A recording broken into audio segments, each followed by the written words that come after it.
Hello everyone, today I'm here to guide you through the process of appearing offline on WhatsApp. It's super quick and straightforward, so let's dive right in. I've got WhatsApp open right now, and the first step is to head over to your settings. Once you're there, navigate to Account. From here, go to Privacy. Now, within the privacy settings, there are 3 adjustments we need to make your account appear offline. The first one is Last Seen. Click on that and ensure it's set to Nobody. This ensures that nobody can see when you were last active on WhatsApp. Next up, let's tackle the status setting.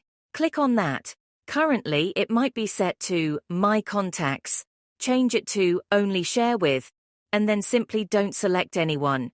Hit Done, and now your status is only visible to yourself. Lastly, make sure that Read Receipts is turned off. This ensures that nobody can see when you've read their messages. And voila, now you're effectively appearing offline on WhatsApp. If you have any questions about these steps, feel free to drop them in the comments below. And if you found this helpful, don't forget to like and subscribe for more tips.